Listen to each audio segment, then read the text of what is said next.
नमस्कार विद्यार्थी मित्रांनो, इयत्ता 5वीच्या शिष्यवृत्ती परीक्षेतील मराठी या विषयाचा आज आपण अभ्यास करणार आहोत. यामध्ये पहिल्या 3 उताऱ्यांचा अभ्यास आपण पहिल्या भागात केलेला आहे. आज व्हिडिओचा दुसरा भाग मी तुमच्यासाठी घेऊन आलेलो आहे. त्यामध्ये चौथ्या उताऱ्याचा आपण अभ्यास करणार आहोत. चला तर मग सुरू करूया. उतारा क्रमांक 4. एडिसनने विजेच्या दिव्याचा शोध लावला. त्यासाठी पराकोटीचे परिश्रम घेतले.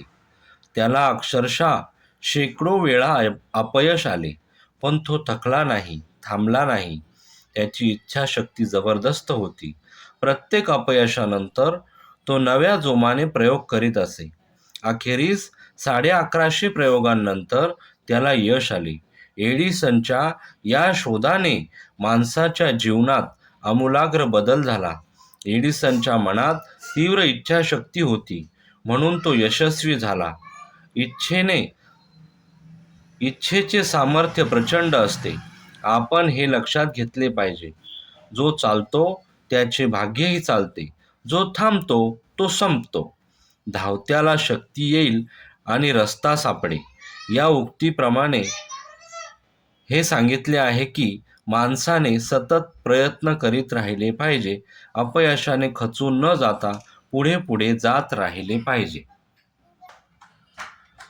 सदर उतार्याच्या प्रश्नांची उत्तरे बघू आता. एडिसन अपयश आल्यानंतर पुन्हा नव्या जोमाने प्रयत्न करायचा. उत्तर क्रमांक 3. एडिसनचा सर्वात महत्त्वाचा गुण होता तीव्र इच्छाशक्ती. उत्तर क्रमांक 1. वरील उतार्यास पुढीलपैकी योग्य शीर्षक कोणते? इच्छा असेल तर मार्ग दिसेल. उत्तर क्रमांक 4. या उत्तरावर मी टिकमार्क केली आहे, पण तुम्ही परीक्षेमध्ये योग्य उत्तरावर असा तो गोल पूर्ण भरायचा आहे.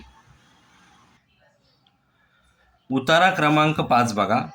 ताज्या भाज्यांचे ढीग आपल्याला सौंदर्याचे दर्शन घडवतात. त्या भाज्यांमधील विविधता माझ्या मनाला खुलवते. भोपळी मिरचीचा रुबाब केवढा, सगळ्या भाज्यांची ती राणीच जणू. तिच्यात आता रंगांची विविधता आली आहे. पिवळी भोपळी मिरची, तांबडी भोपळी मिरची या मिरच्या नुसत्या जेवणाच्या टेबलाची शोभा वाढवतात असे नाही, तर भाजीच्या दुकानाची शोभा वाढवतात. कोबी, फ्लावर यांचे गड्डे, तांबडा भोपळा, दुधी भोपळा आणि कोहळा हे जवळीक साधत असतात. पडवळ आणि विविध शेंगांच्या भाज्या दुकानात पसरलेल्या असतात. वांग्याचे रंग आणि आकार यात किती विविधता. घोसाळी, दोडकी, भेंडी, तोंडली आपले अस्तित्व दाखवत असतात. उतारा क्रमांक 5. त्याच्या प्रश्नांची उत्तरे बघू. ताज्या भाज्यांचे ढीग आपल्याला कशाचे दर्शन घडवतात? उत्तर आहे सौंदर्याचे. उतार्यात सगळ्या भाज्यांची राणी कोणाला म्हटले आहे? भोपळ्या मिरचीला सगळ्या भाज्यांची राणी असे म्हटलेले आहे. रंगात आणि आकारात विविधता असणारी फळभाजी कोणती? रंगात आणि आकारात विविधता असणारी फळभाजी वांगी. उतारा क्रमांक 6 बघा. आपल्या कामाची आखणी करणे, किती वेळात काम संपेल याचे नियोजन करणे आणि ठरल्याप्रमाणे काम पार पाडण्याचा प्रयत्न करणे म्हणजे वक्तशीरपणा होय. औद्योगिकरण आणि शहरीकरण यामुळे आता तर जीवन खूप गतिमान व गुंतागुंतीचे बनले आहे. त्यामुळे सध्याच्या युगात वक्तशीरपणाला पर्याय नाही.